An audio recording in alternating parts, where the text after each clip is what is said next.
코스닥 상장기업 마제스타가 제주 신라호텔에서 운영 중인 카지노의 매각을 추진하고 있습니다. 가장 유력한 인수 후보로 호텔 신라가 꼽히고 있습니다. 올해부터 서울과 수도권 지역에서 재개발을 추진할 때 의무적으로 지어야 하는 임대주택 비율 상한이 최고 30%까지 높아집니다.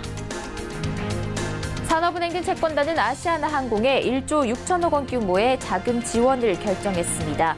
연내 계약 체결을 목표로 인수합병을 추진할 계획입니다. 지난주 국무회의에서 자본시장법 시행령 개정안이 통과되면서 로보어드바이저 시장이 본격화될 전망입니다. 로보어드바이저의 출연으로 바뀌게 될 우리의 금융생활을 전망해봅니다. 센 뉴스플러스 잠시 후 뵙겠습니다.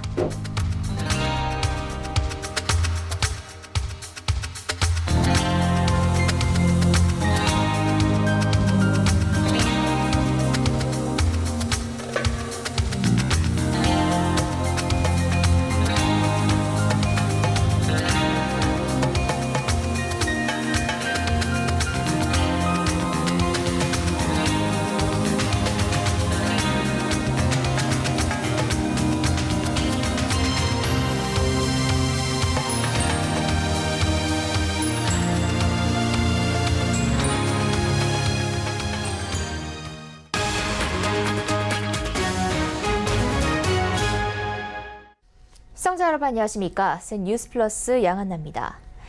코스닥 상장기업 마제스타가 제주 신라호텔에서 운영 중인 카지노 매각을 추진하고 있는 가운데 향후 M&A 항방에 대해서 시장에 관심이 쏠리고 있습니다. 호텔 신라가 유력한 인수 후보로 꼽히는데요. 왜일까요? 김혜영 기자입니다. 코스닥 상장기업 마제스타가 새로운 주인을 찾고 있습니다. 상장 폐지 실질 심사에 들어간 마제스타는 지난해 12월 상장 유지를 위해 한국거래소에 개선 계획 추가 이행 확약서를 냈습니다. 인수인의 자격을 대기업, 해외 카지노 전문기업 등으로 한정한 가운데 호텔 신라가 인수 후보로 거론되고 있습니다. 현재 마제스타는 하얏트 리젠시 호텔로 영업장 이전을 검토하고 있습니다. 좀 더 경영 환경에 유리한 호텔로 영업장을 이전해 매각 가능성을 높이겠다는 겁니다. 이렇게 되면 제주 신라호텔의 입지가 좁아질 수밖에 없다는 분석이 나옵니다. 우선 손쉽게 벌어들이던 고정 수입원이 사라지게 됩니다. 제주 신라호텔은 매년 많게는 60억 원 이상의 임대료와 객실료를 고정적으로 마제스타로부터 받아왔습니다. 평균적으로 연간 50억 원에 달하는 고정 수입은 5%의 수익률을 가정했을 때 1,000억 원의 투자금을 유치한 것과 같은 효과입니다. 즉 대기업군의 다른 호텔들과 경쟁에 고려하더라도 사업 포트폴리오 측면에서 불리하게 작용할 수밖에 없는 겁니다. 또한 현재 일부 대기업이 마제스타와 접촉하고 있는 것으로 알려졌지만 다른 대기업이 삼성의 핵심 계열사인 호텔 신라에 들어와 카지노 영업을 한다는 것 자체가 말처럼 쉬운 일이 아니라는 목소리도 높습니다. 그렇다면 새로운 카지노를 유치하는 방법은 없을까? 이 역시 녹록지가 않습니다. 현재 신라호텔은 마제스타와 갈등을 겪고 있습니다. 마제스타 측은 신라호텔에 수년간 냈던 카지노 객장과 객실 임대료가 과도한 불공정 계약이라며 내용 증명을 보내는 등 소송을 준비하고 있습니다. 업계에서는 이미 마제스타와 불화가 공공연한 사실인데 어떤 카지노가 들어가 영업을 하려 하겠냐며 냉랭한 반응을 보였습니다. 또한 제주도는 과당 경쟁 등으로 현재 카지노 자격 신규 발급을 제한하고 있는 상황. 결국 중국인 등 외국인 관광객이 많은 제주도의 특성상 카지노가 없는 호텔은 인기 빠진 찐빵과 다름없는 만큼 삼성그룹사 차원에서 인수에 나설 것이라는 분석에 힘이 실리고 있습니다. 서울경제TV 김혜영입니다. 국토교통부가 2019년 주거종합계획을 발표했습니다. 주거종합계획에 따르면 올해부터 서울과 수도권 지역에서 재개발을 추진할 때 의무적으로 지어야 하는 임대주택 비율 상한이 최고 30%까지 높아집니다. 재개발 주택의 임대주택 의무 비율은 지방자치단체가 조례로 정하는데 현재 가이드라인격인 국토부의 시행령에서는 이 의무 비율 범위를 서울은 10에서 15%, 경기, 인천은 5에서 15%로 제시하고 있습니다. 정부는 올해 시행령을 고쳐 비율을 서울 10에서 20%, 경기 인천 5에서 20%로 상향 조정합니다. 지자체 재량에 따른 추가 부과 범위도 5%포인트에서 10%포인트로 높아지기 때문에 지자체의 수요 판단에 따라 서울과 수도권의 경우 재개발 임대주택 비율이 최고 30%에 이를 수 있는 셈입니다. 또 분양시장의 투기를 막기 위해 3개 공공부문 아파트 단지에 후분양 방식을 적용하기로 했습니다. 올해 공적 임대주택 공급량은 총 17만 6천 가구로 지난해 19만 4천 가구에 비해 다소 줄었습니다. 아시아나항공의 경영 정상화에 총 1조 6천억 원이 투입됩니다. 홍남기 부총리 겸 기획재정부 장관은 산업경쟁력 강화 관계장관 회의에서 산업은행 등 채권단이 아시아나항공에 영구채 매입 5천억 원과 신용한도 8천억 원 등 총 1조 6천억 원을 투입해 유동성 문제를 해소할 계획이라고 밝혔습니다. 홍 부총리는 아시아나항공의 영업 상황이 양호하고 대주주가 신뢰할 만한 자구안을 제출한 점을 고려해 채권단이 이같이 결정했다고 설명했습니다. 앞서 아시아나항공이 지난 15일 수정자구 계획안을 통해 채권단에 5천억 원을 요청했던 점을 고려하면 이번 채권단의 대규모 지원으로 아시아나항공의 유동성 문제는 해소될 것으로 보입니다. 채권단의 자금 지원은 아시아나항공의 매각을 전제로 이뤄졌습니다. 홍 부총리는 아시아나항공도 수익성 낮은 노선의 폐쇄 등 경영 개선 노력과 함께 올해 내 계약 체결을 목표로 인수합병도 병행 추진할 계획이라고 강조했습니다.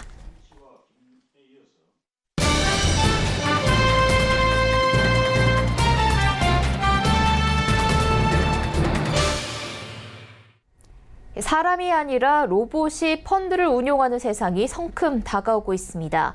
지난주 자본시장법 시행령 개정안이 국무회의에서 통과되면서 금융기술회사, 다시 말해 핀테크 업체들이 로봇으로 펀드를 운용할 수 있는 시대가 열린 겁니다. 핀테크 시장 중에서도 로봇이 자산을 운용하는 이른바 로보어드바이저 시장 형성에 중요한 변곡점이 마련됐다는 평가가 나옵니다. 로보어드바이저가 무엇이고 이 시장의 출현으로 우리의 금융생활이 어떻게 바뀌는지 알아보는 시간 가져보겠습니다. 스튜디오에 로보어드바이저 업체인 파운트의 김영빈 대표와 이병관 보도국장 나오셨습니다. 안녕하세요. 안녕하십니까. 네. 우선 김 대표님께 여쭤볼게요. 이 로보 어드바이저란 어떤 건지 설명 좀 해주시죠. 네, 아주 쉽게 설명드리면요. 로봇과 파이낸셜 어드바이저의 합성어인데요. 우리가 보통 부자들은 그 PB분들에게서 자산 관리를 받잖아요. 네. 이러한 것들을 사실 미국에서는 이미 대중들이 아주 저렴한 비용으로 자산이 많지 않더라도 그런 컴퓨터, 기술, 인공지능에 의해서 자산 관리를 받을 수 있습니다. 이러한 모바일 PB 서비스를 로보 어드바이저라고 이해하시면 정확하게 알고 계시는 겁니다. 네. 그 부분에서 잠깐 맥락을 좀 말씀드리면 사실 로보 어드바이저 시장은 2016년에 저희가 관련법에 들면서 시작은 됐는데요. 왜 우리가 올해 지금 이 시간에 로보 어드바이저 시장을 이제 주목하고 있는 거는 그동안은 이제 은행이나 이런 금융권을 통해서 판매가 됐었는데 이제 좀 뒤에 다시 얘기했지만 자본시장법 시행령 개정안이 올 초에 바뀌면서 이렇게 이제 오늘 모신 파운트 김영빈 대표 같은 이제 분들이 이 로보 어드바이저 업체들이 직접 고객들을 사이버상에서 만날 수 있다는 겁니다. 그 부분이 로봇 시장에 우리가 이제 주목해야 되는 시점 이유입니다. 네. 네, 로보 어드바이저에서 간단하게 알아봤는데요. 김 대표님 로스쿨을 나오셨다고 들었는데 어떻게 그 변호사가 되려고 하시다가 어떤 계기로 이 로보 어드바이저 업계에 오시게 된 건지 궁금한데요. 저는 이제 그 로스쿨 마치고 나서 그 BCG라는 외국계 컨설팅 회사를 들어가게 됐고요. 네. 그 당시에 이제 일을 하는 과정에서 미국에서 이런 거대한 그 금융에서의 물결을 좀 보게 되었습니다. 네. 앞으로 이제 이러한 그 거대한 금융시장의 변화가 한국에서도 다가오겠구나라는 것을 좀 판단을 하였고 무엇보다 이제 큰 시장 기회 이전에 대한민국에서 서민들의 자산 관리라는 건 고령화 사회에서는 정말 필수적이라고 할 수 있거든요. 이 저금리, 저출산의 대한민국에서 반드시 이러한 금융 서비스가 있어야 한다라는 사명감을 좀 가지고 이렇게 창업을 좀 하게 되었습니다. 네. 우리 대표님, 제가 취재 과정에서 우리 세계적 투자자 짐 로저스가 이 업체를 일찌감치 알아보고 투자를 하셨다고요? 네. 저희 최초 엔젤 투자자가 이제 짐 로저스였고요. 네. 네. 그럼 지분이 지금 얼마나 됩니까? 네. 뭐 이제 엔젤 투자기 때문에 지분이 많으시진 않지만 네. 또 현재로도 고문 역할을 맡아주고 계시고요. 네. 회사에도 직접 방문하셔서 격려도 해주시고 최근에도 뭐 이렇게 메일 보내주시면서 저희 회사에 대해서 관심을 꾸준하게 갖고 계십니다. 네. 네. 네. 그러면 이 파운트는 구체적으로 어떤 일을 하고 있는지도 궁금한데요. 사실 이러한 자본시장법의 개정 이전에는 규제로 인해서 저희가 직접 고객들을 상대로 하기 좀 어려웠습니다. 그래서 기존까지는 사실 저희가 창업 이후에 B2B 위주로 현재 이제 우리은행에서 제공하고 있는 로보어드바이저 서비스는 저희가 솔루션을 제공하고 있고요. 또 그냥 흥국생명 같은 곳에서 보험사에서도 변액보험의 관리를 또 저희 회사와 함께 협업해서 또 제공을 하고 있고요. 이런 자산 운용사들, 또 증권사, 또 은행 이런 금융기관들과 협업해서 여지까지는 고객들에게 우회적으로 이 로보어드바이저 서비스를 제공하고 있었습니다. 네. 자, 그러면 지금 이제 그동안 이제 이 은행이나 증권사를 통해서 간접적으로 이제 이제 영업을 하셨잖아요. 그럼 이제 직접적으로 지금 영업을 이제 시작하신 건가요? 이제 저희가 이제 준비하고 있는 서비스가 출시하게 되면 직접 고객을 만날 수 있는 상황이고요. 저희가 현재 출시한 서비스는 비대면 자문이 가능한 서비스입니다. 그래서 고객이 어느 정도는 조금 불편함을 감수하고 투자에 있어서 저희 자문을 받고 실행하는 서비스는 이미 출시를 하였고요. 이번에 그 자본시장법 개정으로 인해서 저희가 고객에게 비대면 일임이 가능한 서비스가 나오게 됩니다. 사실 로보어드바이저 업에서 가장 좀 주목해야 될 부분은 인공지능이 투자를 아주 잘한다 이전에 이 중장기 투자에서 고객의 그 자산 관리 비용을 아껴준다라는 첫 번째 요소입니다. 아주 쉽게 생각하시면 농산물 직배송 같은 개념이에요.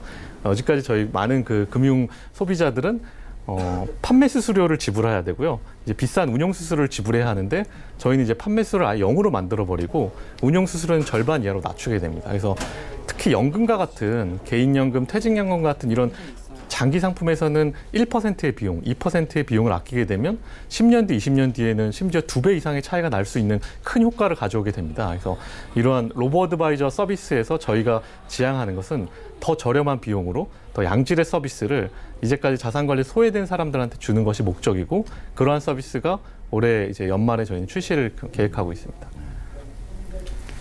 네. 그러니까 이 로보어드바이저가 소비자 입장에서 비용을 절감할 수 있고 그럼 그만큼 더 높은 수익률을 추구할 수도 있는 그런 서비스라고 이해가 되는데요. 미국에서는 이미 로보어드바이저 시장이 급성장을 하고 있다고요? 네, 이미 현재 500조 원을 돌파했다라는 집계가 나오고 있고요. 2030년에 이르게 되면 그 절반 정도, 1경이 넘는 자산들이 로보어드바이저에 운영될 거다라는 것이 대부분의 전문 기관들이 좀 예측하고 있는 상황입니다. 이러한 것은 전 거대한 흐름이라서 아마 바뀌지 않을 거라고 생각을 하고 있고요. 고객들의 기대 또한 작년에 시장이 많이 어려웠고 이 하락장에서도 불구하고 로보어드바이저 시장은 오히려 계속해서 성장하고 있는 중입니다. 제가 이제 그 금융을 제가 이제 취재한 경험이 이제 제가 이제 일선 기자 시절에 있는데요. 그러니까 이게 아까 대표님께서 말씀드린 걸 제가 좀 정확히 이게 어떤 거대한 금융의 물결이 변화가 있다는 게 지금까지는 은행, 증권, 보험사들이 사실은 판매, 유통점입니다. 그러니까 실질적으로 이 자산을 운용하는 것은 자산 운용사인데 자산 운용사들이 은행, 보험, 증권을 통해서 파는 거거든요. 근데 이 은행, 증권, 보험들은 소비자 입장보다는 판매 수수료를 더 챙기는 그 목적이 더 강합니다. 그러다 보니까 소비자 관점에서 보는 게 아니고 판매 수수료를 챙기는. 그래서 사실은 어떤 은행들은 이건 뭐 내부 관계자의 고백인데 1년마다 펀드를 바꿉니다. 그러니까 이 펀드라는 게 어떻게 뭐 인생 자산인 걸 100년 설계를 해야 되는데 펀드를 바꾸면 왜? 펀드 수수료를 또 챙기기 위해서 또 펀드를 권유하고 바꾸기를 권유하고 1년마다 이런 행태가 반복되는데 이런 것들을 이제 아까 말씀하셨지만 우리가 이제 농산물 직거래 장터입니까? 생산자와 소비자가 직접 만나면 양질의 그 과일을 갖다가 싼 가격에 살 수 있는 거거든요. 지금 마찬가지 핀텍, 로봇 자산 어드바이저 시장이 이제 열린다는 건 뭐냐면 이렇게 파운트 같은 업체들이 직접 소비자와 사이버 공간상에서 만나는 겁니다. 그러면 양질의 양질의 제품을 싼 가격에 살 수 있다는 겁니다. 네. 네, 그런데요, 한국에서도 이제 미국처럼 자본시장법 시행령이 개정이 되면서 로보 어드바이저 시장이 또 크게 성장을 할 것이다 이런 전망이 나오고 있는데 업체들 중에 좀 주의를 해야 하는 곳도 있다고요? 아, 네. 올해가 저는 이제 로보 어드바이저 시장의 원년이라고 생각을 하고 있어요. 근데 사실 많은 사람들이 투자를 할 때는 기대감이 큰 것 같습니다. 그래서 무엇보다 이제 10배, 20배씩 본인의 자산을 불려줄 것 같은 곳을 찾게 되고 그러한 말을 하는 업체들이 있습니다. 근데 네. 사실 투자에서 알고리즘을 통해서 특히 이제 인공지능이 척척박사처럼 주식을 찍어줘서 고수익을 내는 것은 기술적으로 상당히 어려운 일이고요. 미국에서도 이런 로보 어드바이저 기술의 핵심은 리스크 관리, 자산 배분, 그러니까 안정적으로 리스크를 관리해서 고객이 꾸준하게 성과를 내는 부분, 대략 타겟 수익률은 4에서 한 10% 사이입니다. 이걸 저렴한 비용으로 장기간에 걸쳐 관리를 받으면 심지어 7%씩 10년이면 2배가 되거든요. 20년이면 4배, 그리고 30년이면 8배입니다. 그래서 장기 수익으로 보면 굉장히 탄탄하고 높은 수익을 거둘 수 있는 게 이 기술인데요. 한국에서는 사실 이런 인공지능이 고수익을 보장합니다라는 식으로 마케팅을 하고 뭐 60% 수익을 보장합니다라고 하고 이 고객들이 거기에 현혹돼서 굉장히 비싼 그 가입비를 내요. 몇백만 원씩 하는 비용들을 지불하기도 하는데 사실 이제 미국에서 있는 이런 로보 어드바이저 산업과는 한국에서 이런 행태는 좀 거리감이 있는 일들이고요. 저희 또한 사실 고객들한테는 더 낮은 비용으로 더 안정적인 수익을 제공하기 위해서 노력하고 있고 현재 저희는 그렇게 이제 성장을 하는데 몇몇 업체들은 이제 고객을 기만하거나 현혹하는 경우가 있습니다. 그러니까 뭐 우리가 이제 그러니까 뭐 종목을 톡 줘서 60% 수익을 갑자기 뭐 몇 달 안에 낼 수 있다 이런 업체들이 아직도 횡행하고 있는 건가요? 네, 사실 아직도 흥행하고 있고 사실 그런 업체들이 또 이제 많은 매출을 또 만들어내고 있긴 한데요. 아주 단적으로 짐 로저스가 제가 이런 업을 한다고 할 때 저한테 물었던 질문이에요. 아니 그렇게 좋은 알고리즘이 있으면 은행에 돈 빌려서 네가 투자를 해야지 왜 이걸 사업을 만드니? 라는 질문이 첫 번째 질문이었고 우리가 하려는 건 당신이 늘 말하는 글로벌 투자, 글로벌 자산 배분을 하는 데 있어서 사람들한테 더 편리하고 더 저렴하고 양질의 서비스를 주는 플랫폼 같은 개념이다라고 하니까 수긍을 하셨었어요. 근데 단적으로 만약에 정말 그렇게 고수익을 찍을 수 있는 알고리즘을 개발했다면 고유자산을 운영하는 게 사실 맞겠죠. 그래서 저는 이런 부분들은 좀 기만에 가깝다라고 생각을 합니다. 제가 여기서 좀 강조하고 싶은 거는 여기서 로보 어드바이저 시장이라는 개념은 사실은 어떤 종목을 찍을 수는 없고 그 시장을 따라가는 시장 지수, 시장을 따라가는 패시브 펀드라는 시장이라는 거는 그 중위험 중수익을 추구할 수 있는 그 패시브 펀드 시장이 지금 굉장히 커지고 있는데 이게 어떤 종목을 찍지 않고 그 나라의 금리 어떤 뭐 경상수지 실업률 그런 거를 갖다가 프로그램으로 만들어서 이 시장이 어떻게 바뀔 것이냐에 따라서 거기에 말아서 과학적 합리적으로 투자한다는 그런 개념. 그것이 바로 로보 어드바이스 시장의 인간 펀드에도 더 잘할 수 있다는 영역이라는 거로 제가 알고 있는데 맞습니까? 네, 아주 정확하게 알고 계신 거고요. 네. 사실 이러한 데이터 분석을 통해서 의미 있는 결과를 나오려면 방대한 양의 데이터가 있어야 됩니다. 네. 사실 개별 기업보다는 국가 단위가 훨씬 많겠죠.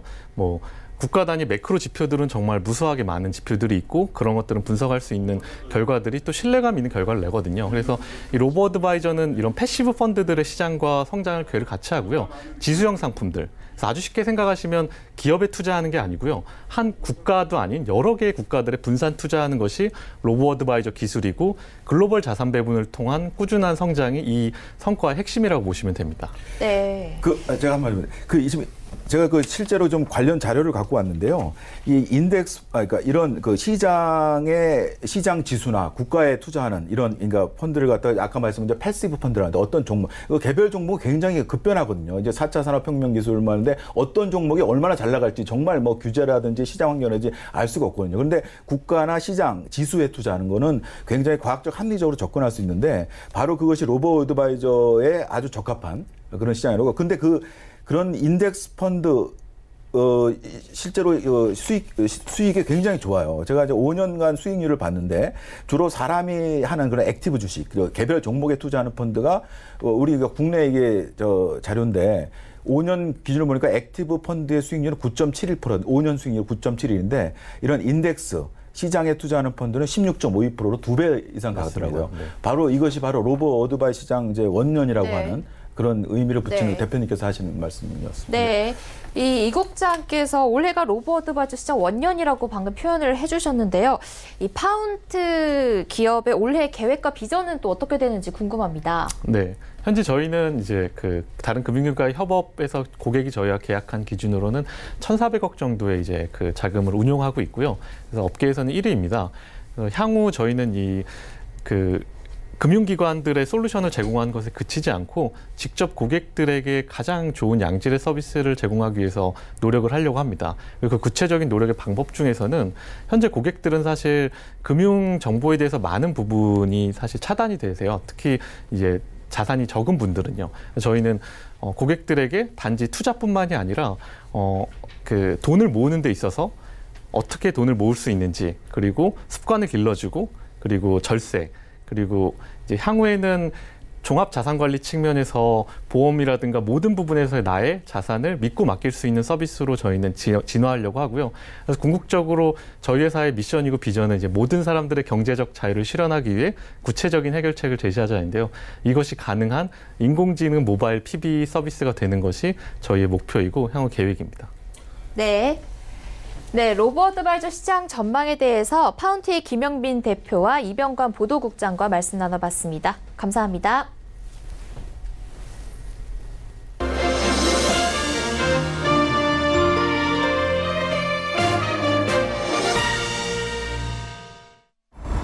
출퇴근할 때 이용하는 지하철 카드 단말기, 운전할 때 통과하는 하이패스, 많은 분들이 일상적으로 활용하는 교통 시스템인데요. 이러한 교통 시스템을 직접 개발하고 최근에는 전기차 충전소 사업으로 이름을 알리고 있는 기업이 있어 찾아가 봤습니다. 길에서 가치를 창조하는 기업, S트래픽입니다.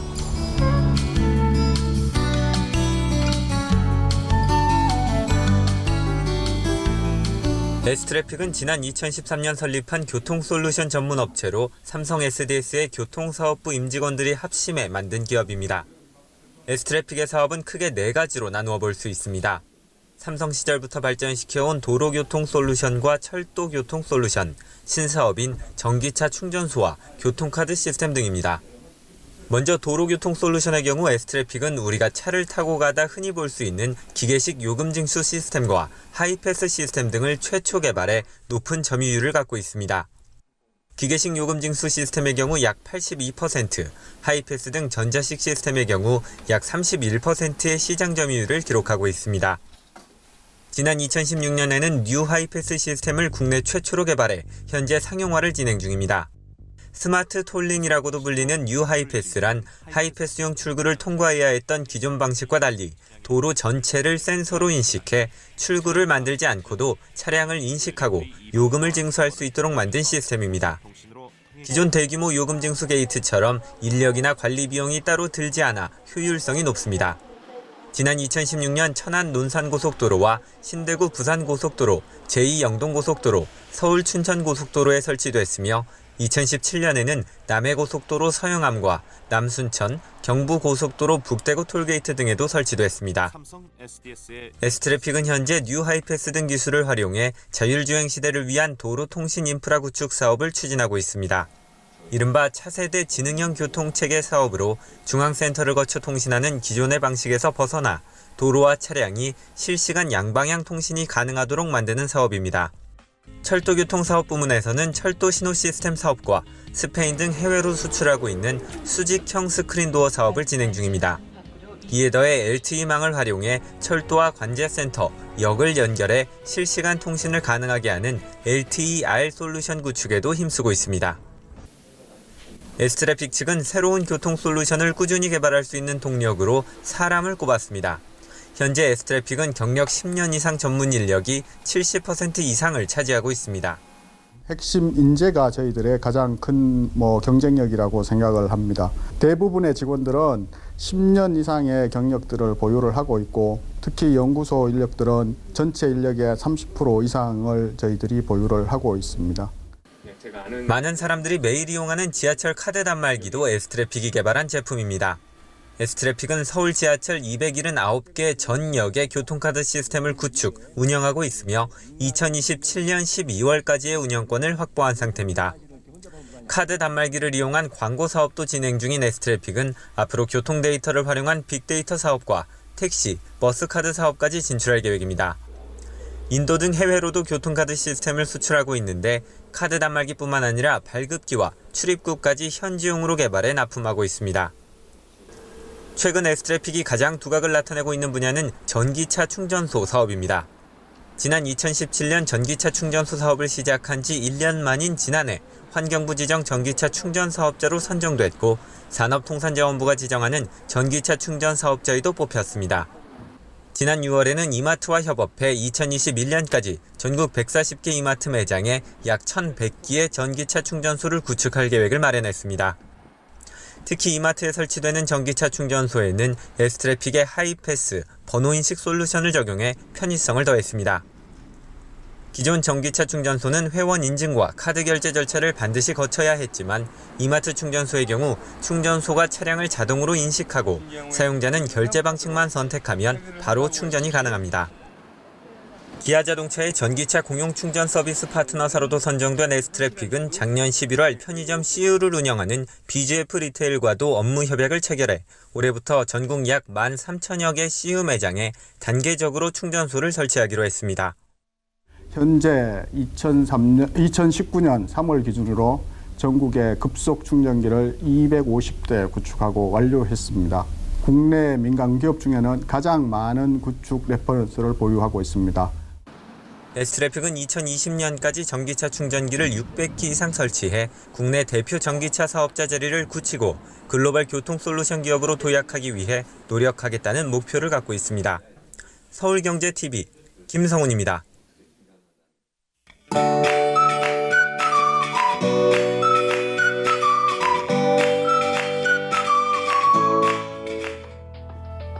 안녕하세요. K웨더 라이프스타일 예보 박유라입니다. 현재 전국이 대체로 흐린 가운데 충청 이남으로 비가 내리고 있습니다. 이 비는 저녁에 서울, 경기, 강원도로 확대되겠는데요.